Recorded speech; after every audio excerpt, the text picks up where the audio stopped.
Well, if anything, would you have done something differently than President Biden during the past 4 years? There is not a thing that comes to mind in terms of... And I've been a part of most of the decisions. And I've been a part of most of the decisions. Hey guys, welcome back to my channel and back to another video. As you saw from the title, today we're going to be discussing Mama Kamala, also known as the Chameleon, who was on The View today. Now, I'm not going to show everything because I won't torture you that way, but I am going to show some clips that I felt stood out to me that I want to talk about her time on The View. Now, as you can assume, it was a love fest because it's liberal television, it's ABC, it's The View. Were they actually going to throw her any hardball questions? Of course not. Trust and believe, it wasn't a real interview. It was just a love fest, and it was just another stop of her campaign trail, pretty much. But that doesn't mean that we can't dissect some of the things that she said and talk about it, which is what I'm going to do in this video. Now, I am filming this on a Tuesday, which is the day before Hurricane Milton is supposed to hit here in Florida. So while everybody else is evacuating, I'm filming. That's commitment. I'm joking. I don't live by the water, so I'm okay, you guys. I'm okay. We're going to hunker down and deal with this storm. And I guarantee you we're all gonna be okay. Nothing's gonna stop me from filming. So without further ado, let's get into this video. Now, FYI, it is The View ABC, so there's gonna be some copyright issues. I already know this. So you guys know the drill. I'm not gonna be able to show you full clips on the full screen and show you everything because I will get copyrighted if I do that. So I have to be creative with how I show some of these clips. But I will have a link in my description where you can watch the full video if you wanna torture yourself. All right, sit back, relax, grab some popcorn, grab some Coca-Cola, and let's watch this disaster together. That joining us right now for her very first talk show appearance and live TV interview appearance, the next president of the United States. Whoa, wait a minute.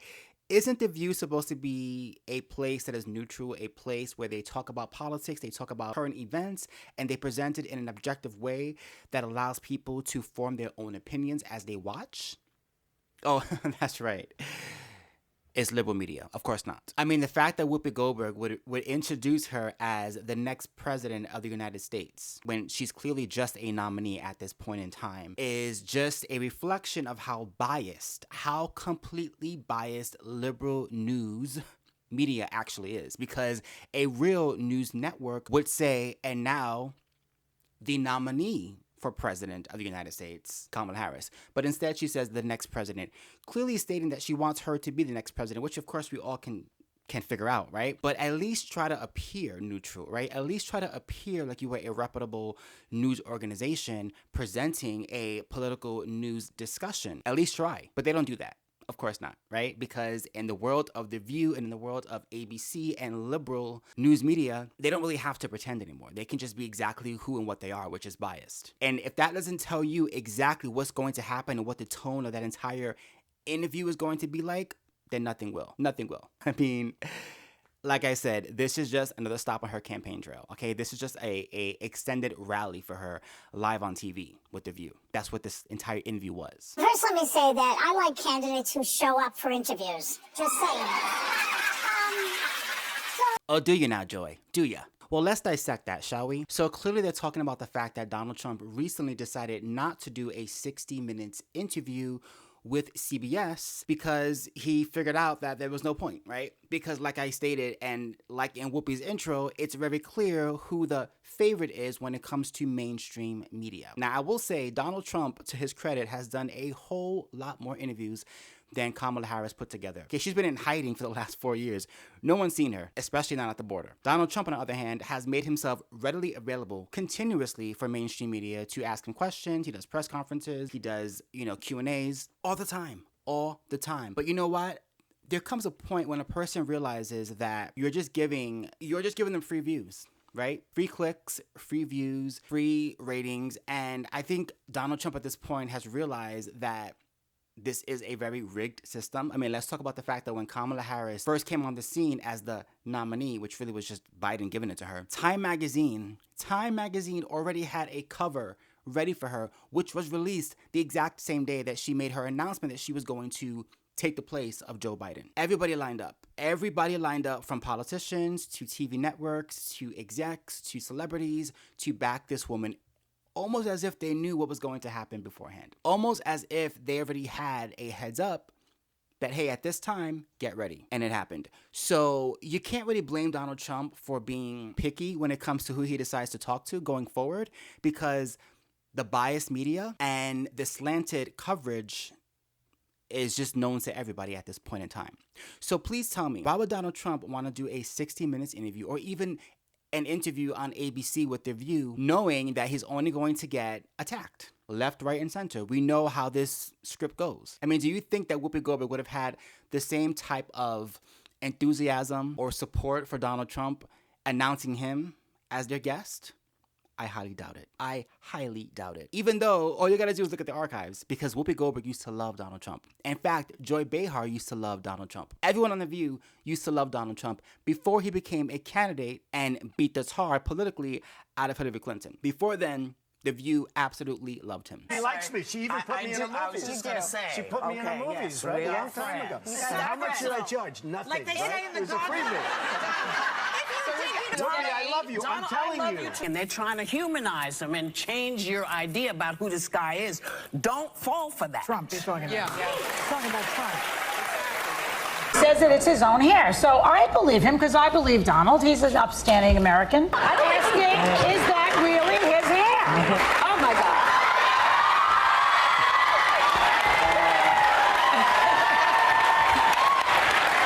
Okay, you ready? Come on, just check it out. No, it's true.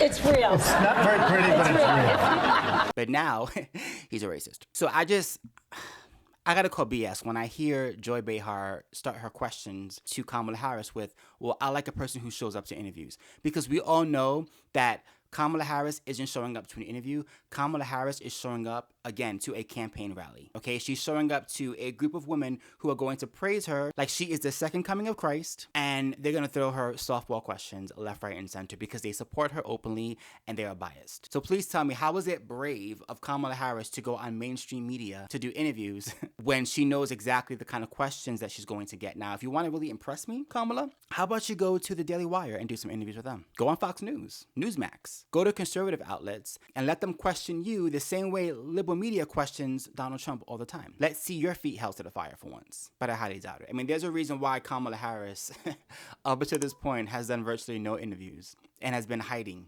in the back somewhere. There's a reason. Because when she talks, doesn't go too well. Finally, let's look at this last clip, which I showed in the intro, of Sonny Hostin, the one whose ancestors owned slaves. I'm a little bit in shock. I just always thought of myself as Puerto Rican, you know, half Puerto Rican.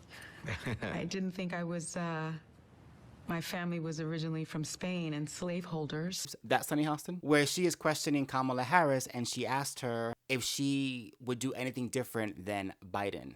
And here's what Kamala said. Would you have done something differently than President Biden during the past 4 years?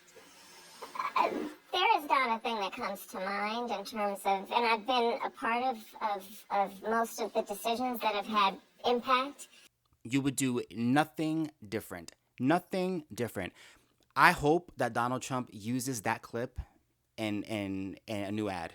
Please do it. Please do it. Because for her to sit there and say that she would change absolutely nothing from the Biden administration lets you know that, number one, as she admitted, she was a part of most of the biggest decisions made by the Biden administration that had the most effects. And she doesn't think that anything was done wrong. So when people are complaining about the economy, when people are complaining about inflation, when people are complaining about the migrant issue, when people are complaining about resources being used elsewhere than for actual Americans, when people are complaining about this government continuously paying for other people's wars, right, and putting other people's safety ahead of our own, like, I don't know, victims of a hurricane in North Carolina, when people look at that and then they hear Kamala Harris say, I would make absolutely no changes, I would do everything the same, no mistakes were made. I mean, that's a gift right there for Donald Trump and for Republicans and for independents. If you want a reason why not to vote for Kamala Harris, watch that clip where she pretty much admits that she was a part of every decision that Biden made and she agrees with every decision that he made. No mistakes,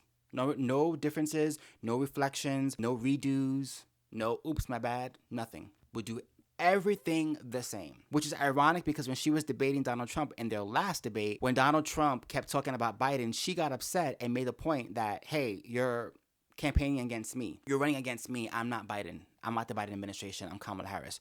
Well, what's the difference? Because in your own words, you would change nothing. And you were a part of every big decision. So you are just an extension of the Biden administration. That's it. No differences. So again, if you want a reason why not to vote for Kamala Harris, watch that clip. If you're unhappy with how the last 4 years have been in our country under the Biden-Harris administration, watch that clip. And that should tell you all you need to know why you shouldn't vote for Kamala Harris, because a vote for Kamala Harris is just an extension of 4 more years of Joe Biden. There's no difference, folks. None at all. Let me know in the comments down below what you thought of this video. Did you watch the full video today on The View or on their page? If so, my thoughts and prayers go out to you because I know your brain hurts. Let me know what you thought of the interview and what were your favorite moments of this hard-hitting interview. If you enjoy my content, please do not forget to like, comment, and subscribe. Don't forget to hit the notification bell so you know when I post a brand new video. Keep me in prayer because Hurricane Milton is hitting tomorrow night. So pray for us. Until next time, peace.